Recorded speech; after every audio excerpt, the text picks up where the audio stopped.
নেপালে গিয়ে নিখোঁজ সোনারপুরের লোপামুদ্রা কুণ্ডু ৩২ জনের দলের সঙ্গে মানস সরোবর ঘুরতে গিয়েছেন পেশায় সফটওয়্যার ইঞ্জিনিয়ার লোপামুদ্রা কুণ্ডু। পরিবারের সঙ্গে গতকালও তার কথা হয়েছে। চীন সীমান্তে রয়েছেন জানিয়েছিলেন তিনি। আর এই দুর্যোগের পর থেকে খোঁজ মিলছে না তার। উদ্বেগে কাটছে লোপামুদ্রার পরিবারের দিন।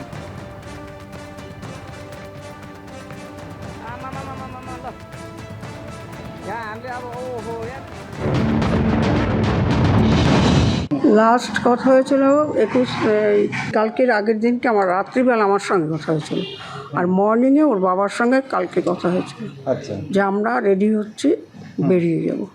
নিয়ে তার তো খোঁজ পাচ্ছি না, কথাও বলতে পারছি। এত কষ্ট হচ্ছে ভিতরে, কিচ্ছু বলার নেই। আমার খর্দাতে আমার দাদা বৌদি থাকে, ওরা ফোন করে জানালো, তাও না আমাকে দেখে সঠিকভাবে কিছু বলছে না।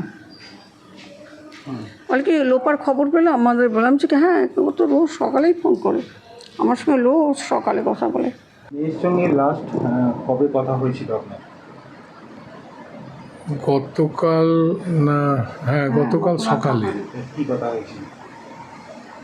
কথা হয়েছিল, বাবা আমরা বেরোচ্ছি, এখন ইমিগ্রেশন সেন্টারে যাব, এখন এরপরে তো 4-5 দিন কোনো কথা হবে না, তাই তোমাকে জানিয়ে দিলাম, চিন্তা করো না। ব্যাস এইটুকুই। যোগাযোগ মানে নবান্ন থেকে যোগাযোগ করা হয়েছে, সঠিক ইনফরমেশন জানি না কি অবস্থায় আছে, কোথায় আছে মানে আপনার ওই ইমিগ্রেশন সেন্টারে ওরা পৌঁছেছে এইটুকু শুনেছি। কাজে ইমিগ্রেশন সেন্টারে পৌঁছলে তো সেখানে ব্যাপক মানে এফেক্ট হয়েছে ওটার। প্রকৃতি ধ্বংসলীলা চালিয়েছে এভারেস্টের দেশে। নেপালে জল প্রলয় খুলে পড়েছে ত্রিশুলি নদীর ওপর হ্যাঙ্গিং ব্রিজ। আর গ্রাউন্ড জিরো থেকে সেই ছবি তুলে ধরেছেন আমাদের প্রতিনিধি।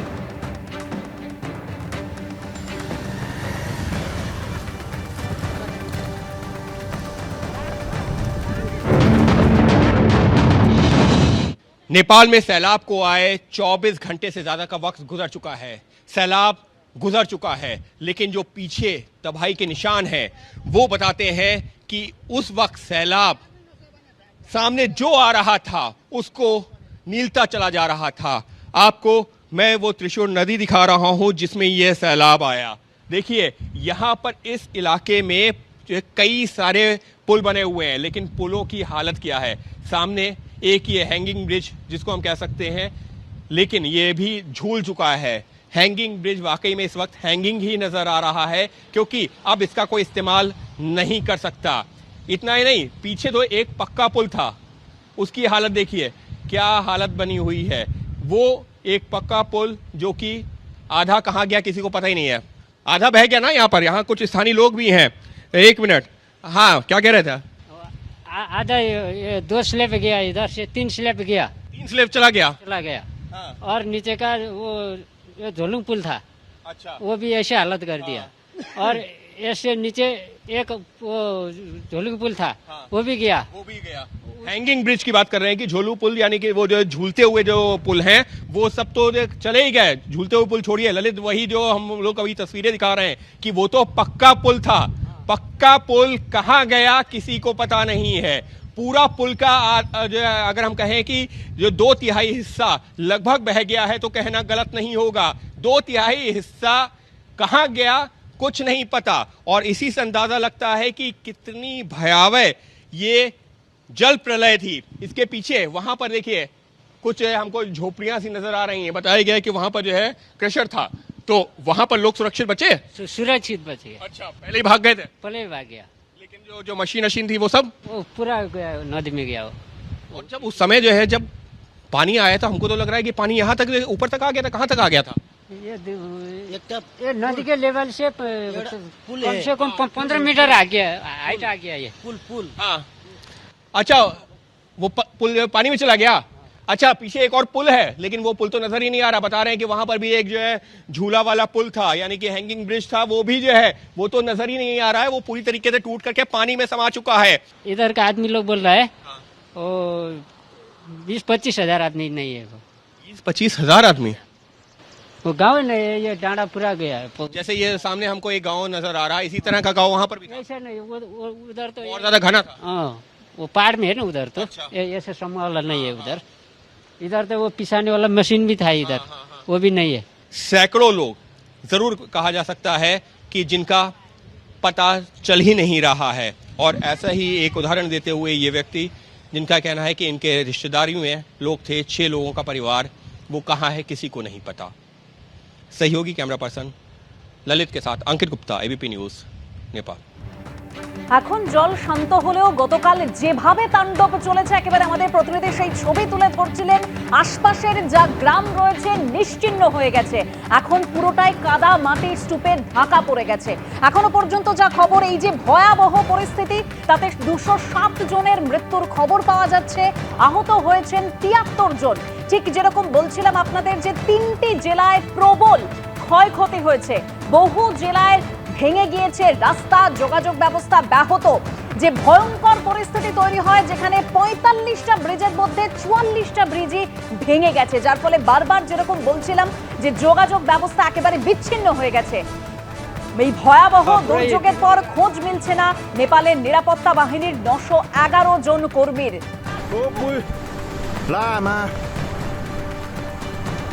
Oh my god, Mario.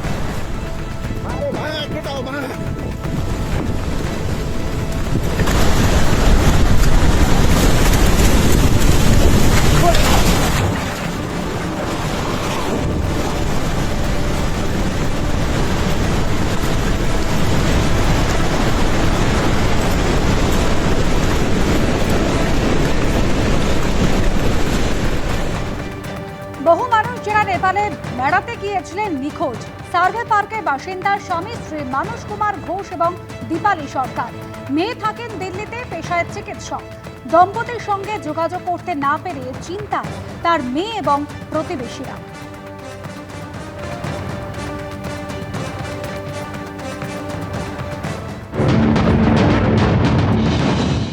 Survey পার্কের বাসিন্দা মানস ঘোষ, ওনার স্ত্রী দীপালি সরকার রওনা দিয়েছিলেন নেপালের উদ্দেশ্যে এবং সেখান থেকে মানস সরোবরে যাওয়ার কথা ছিল। পুলিশ এসেছিল, আপনাদের সঙ্গে যোগাযোগ করেছে? কালকে রাতে এসেছিল পুলিশ, এসে দেখে গেছে কোথায় থাকে না থাকে, এসে আমাদের বললো এরকম, নাহলে আমরা জানতে পারতাম না যে এরকম মিসিং হয়েছে, ওরা কোথাও ঘুরতে গেছে। তারপর আমরা ফ্ল্যাটে আরও লোকের থেকে জানতে পারলাম যে হ্যাঁ ওনারা ওই নেপালের ওদিকে ঘুরতে গেছে। তারপর ওনার মেয়ের সাথে কন্ট্যাক্ট করার পর জানা গেল যে ওরা সত্যিই ঘুরতে গিয়ে এমনি ডিজাস্টারে ফেসে গেছে। মেয়েও কন্ট্যাক্ট করতে পারছে না বাবা মাকে, মেয়েও 2 দিন ধরে বাবা মার সাথে কন্ট্যাক্টলেস হয়ে পড়েছে। তো মেয়েকে কন্ট্যাক্ট করা যাবে, মেয়েও কন্ট্যাক্ট করতে পারছে না। উদ্বেগ তো আমাদের স্বাভাবিকভাবে ভীষণভাবে, যত তাড়াতাড়ি যোগাযোগ করে উনি সুস্থভাবে, উনি ওনার মিসেস যাতে আমাদের পাড়ায় আমরা আবার পাই ওনাকে। আমাদের উপরই ফ্ল্যাট, এত বছরের যোগাযোগ, আমরা চাই রেস্কিউ হয়ে ফিরে আসুক, অসুস্থ হয়ে আসলেও ফির এসে চিকিৎসা করুক, ভালো হয়ে আসুক।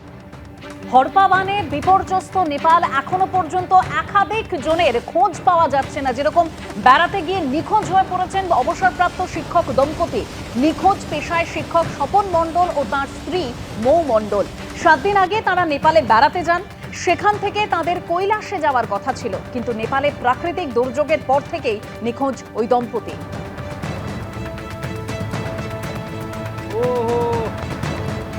पूरा डैम फुटेर आयो।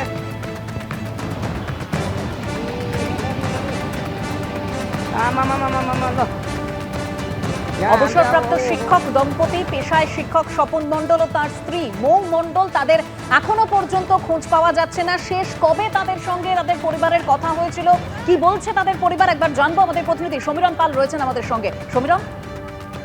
হ্যাঁ দেখো, যেটা জানা যাচ্ছে যে বসিরহাটের অবসরপ্রাপ্ত শিক্ষক দম্পতি, বসিরহাট পুরসভার 10 নম্বর ওয়ার্ডের খান বাহাদুর রোডের বাসিন্দা স্বপন মণ্ডল এবং তার স্ত্রী মৌ মণ্ডল, দুজনেই পেশায় শিক্ষক ছিলেন এবং তারা অবসর নিয়েছিলেন এবং তারা ছুটি কাটাতে নেপাল বেড়াতে গেছিলেন এবং সেখান থেকে তাদের কৈলাস যাওয়ার কথা ছিল এবং 7 দিন আগে তারা বাড়ি থেকে বেরিয়েছিলেন এবং নেপালে ভয়াবহ প্রাকৃতিক দুর্যোগের পর থেকে তাদের পরিবারের সদস্যরা তাদের সঙ্গে কোনো রকম যোগাযোগ করতে পারছেন না।